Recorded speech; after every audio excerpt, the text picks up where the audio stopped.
I'm actually seeing two people right now. The reaction is very wala, no?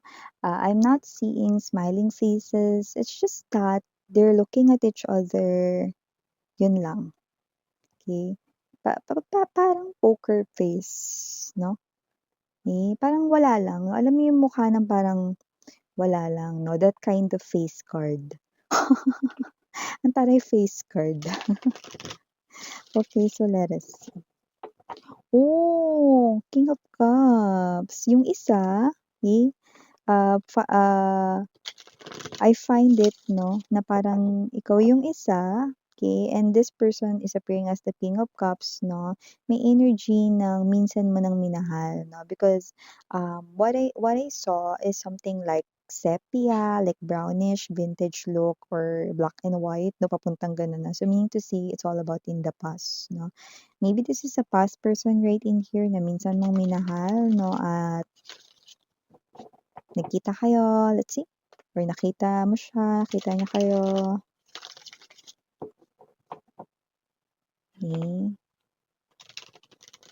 Pero more likely 'no, there's no reaction sa inyong mga faces, especially you, okay.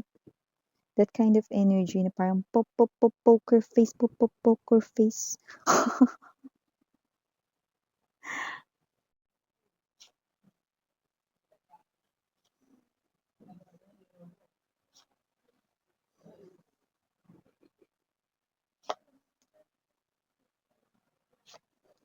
Oh, okay. Yun na nga. You know, you have your reasons 'no, kung gagawin mo man ito or ginawa mo ito kasi nga timeless tayo dito 'no. Puwedeng nangyari na tapos na, sa iba nangyayari na ngayon, sa iba mangyayari pa lang na. But definitely, this will be your reaction, this will be your, um, gagawin, sasabihin 'no. So yeah, okey. Let's see at the bottom of the deck, we have here the Shrink. Okay, okay. Eh, so you have your reasons, sweetheart 'no? Pero gayon at gayon pa man, may masasaktan talaga sa gagawin or sasabihin mo. Ayan 'no, parang kahirap tanggapin ito sa kanya 'no? At dito mga babes 'no, hindi lamang, ah ito klase 'no ng masakit para sa kanya 'no, kasi maaaring, malaman din niya sa kanyang self or sa sarili niya rito 'no na affected much pa rin pala siya, ayan 'no. Affected much, yes 'no. In other words, apektado. Okay, so before we dive more sa inyong reading, let me just make bati everyone first. Hi and hello there everyone. My name is Yan. Welcome new subscribers, returning Istam buyers. Thank you sa inyong walang sawang love and support for me. At kung hindi niyo pa nos, meron pa tayong other channel. Link is down below sa ating description box.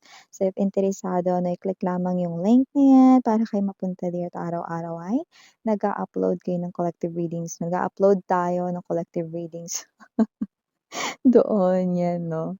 Kayo yung pinag-upload. Sorry for my Tagalog word mga babes 'no, yeah, okay. But I'm trying my best, okay. So yun nga 'no, okay, just take only what resonates and timeless tayo dito, puwedeng nangyayari na at mangyayari pa lang 'no. But yeah, I do pick up right in here 'no, na meron ditong bagay 'no. Yeah, this is, uh, a word, a communication 'no. But indirect, 'yan 'no? Parang indirectness 'yan. I don't know, with the presence of this, cups, it looks like there might be a celebration, a gathering, no, or doesn't have to be a celebration, doesn't have to be an event, doesn't have to be a gathering, doesn't have to be an occasion, but definitely, okay, there's people around, 'no? So, may mga taong iba rin dito 'no, na nandodo'n din sa same situation na ito 'no, like kaya ang pinaka-nakukuha natin dito 'no, I just heard the word 'yan 'no, tanggi, 'yan 'no. So, parang may energy dito mga babes 'no, na itatanggi ninyo kung sino man itong energy na 'to, Three of Swords and the Tower, itatanggi niyong kilala niyo siya 'no. At for some reason, matagal na kayong separated. Yes, this is your ex. Matagal na kayong separated ng tao na 'to, like closed chapter na kayo with the World card energy right in here. Totally, siya ang person from your past. Six of Cups energy na nahirapan talaga kayong mag-move on sa kanya. Six of Swords right in here, 'no. So, nakita natin dito 'no, na ito yung ex mo na nagdulot talaga rito ng sobrang bigat na emosyon sa'yo rito, and at the same time gumuho talaga yung world mo with the Tower right in here. Okay. At kung sino man itong person na 'to 'no, you really tried to forget about this person so you can forget about the past na nagawa niya rito sa inyo. This is you trying to block 'no, na ayaw mo na siya ritong maalala ever kasi nga pilit mo siya ritong kinakalimutan 'no, and then there's this thing 'no, na nakita mo siya ulit 'no. May mga tao talaga 'no, na maaari rito 'no, na makapagpaalala sa kanya, or may mga tao dito talaga 'no, na maaaring maging dahilan kung bakit kayo magkikita ulit 'no. So, I do feel like na kung ano man ito 'no, maaaring itanggi mo siya, ayan 'no, parang pagtanggi lang ni Pedro 'no. Hindi raw niya kilala si Jesus, 'di ba? Tinanggi niya rito 'no, ng 3 beses, 'di ba? Bago tumilaok yung manok, 'di ba, ng madaling araw. So, parang gano'n yung nangyari rito. But yeah, kagaya ng binanggit ko kanina, you have your reasons. Yeah, you're hearing that song 'no. How could you memorize my name and forget who I am? Yun 'no.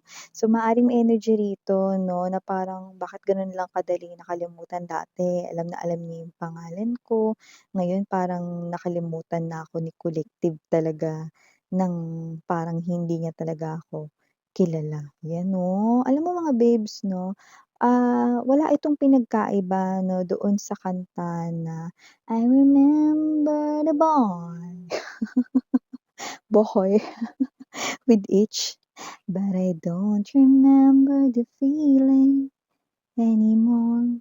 'Di ba?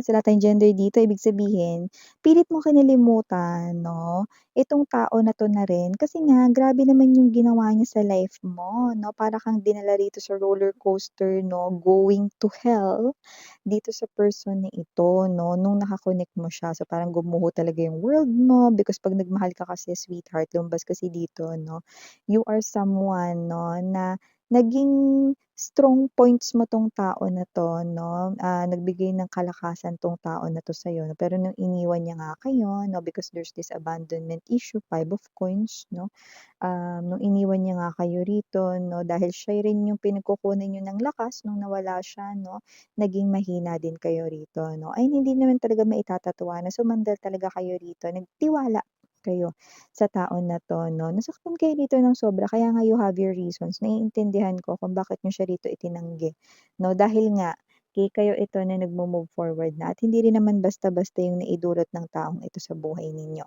Dahil itong tao na 'to mga babes 'no, ay nag-cause talaga rito 'no ng malaking bagyo sa inyong life 'no, ng mataas na baha at napakalakas na lindol sa inyong buhay. Tingnan mo naman 'yan, 'di ba? Kaya pinili mo rito na hindi na alalahanin. Kumbaga parang tinapyas mo, inalis mo na sa mind mo or sa thoughts mo na hindi ito nangyari. Hindi ka kumunik sa kanya, talagang kinalimutan mo siya rito, nag-close book ka talaga at pinanindigan mo talaga ito. So nakita ko rito na, yung iba, okey, oo naman, sinong hindi makakaalala sa pagmumukhang yun?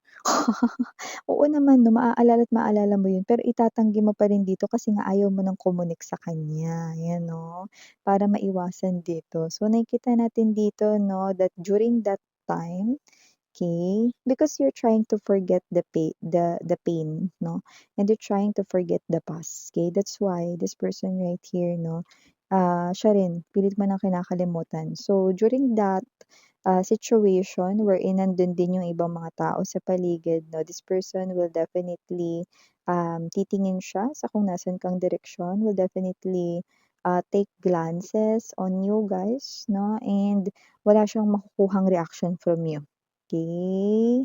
Like poker face, 'no, like parang hindi talaga siya nag-i-exist, you're just, making kuwentuhan with other people doon, 'no, you're just, doing your own thing, minding your own business, like you're not affected, 'no, whoever that is, 'no. Kasi nga naka-move on ka na, 'no, nung nakita mo siya. Pero yun nga, parang ikaw 'to sa sarili mo na yung chapter na yun na nasaktan ako, parang ikaw 'to na, um, inaccept mo sa sarili mo that that thing did not happened sa'yo, okey? Which is it's okay kasi that's part of moving on, okey?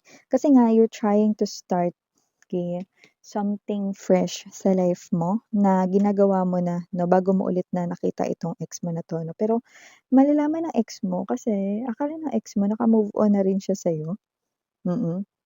Or akala ng ex mo 'no is parang wala ng wala ng kahit na anong ma makukuhang reaksyon sa kanya 'no dahil nga, wala siyang pakialam 'no, sa'yo.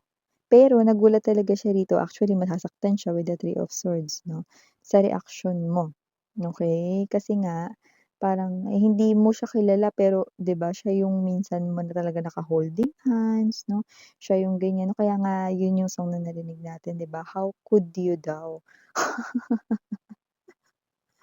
Wow, nagawa niya pa talagang matanong yun with the tower right in here, 'di ba? How could you memorize my name daw and forget who I am, 'di ba? So, parang natapon na lang lahat ng mga memories niyong gano'n, 'no? Pero parang may energy siya rito na maisip niya rito, mga babes, meron din ditong nakakatuwa or kakatuwang maiisip siya 'no, maiisip niya rito nagka-amnesia kaya siya? Ano kayang nangyari kay Collective 'yan 'no, isang palaisipan, 'no? Kasi makikita niya talaga na wala ka talagang kahit na ano, ni hindi ka titingin sa direksyon kung nasaan siya, ni hindi ka rito makikitang hindi mababanaag sa mukha mo ano, yes, mababanaag, malalim word. Ang pagkabahala or parang pagkatakot 'no, or parang may multo kang nakita sa harapan mo, walang gano'n, eh, 'no? So, nakikita niya rito talaga na parang, ano 'to, nagka-amnesia kaya siya? Nakalimutan niya kaya ako? Yan kasi this person will really see you okey na okey ka talaga na when it comes to your feelings and emotions 'no.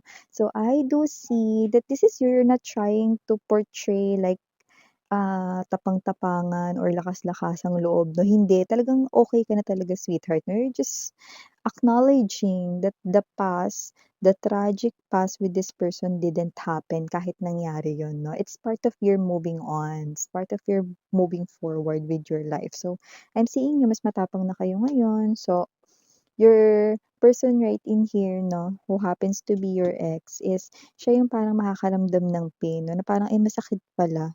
Itinanggi ako ng isang person na noon akala ko, patay na patay sa'kin. No, 'yan, no, alam mo kasi pinakita mo talaga dito ang lahat ng pagmamahal mo para sa kanya kaya ako ginamit yung word na yun.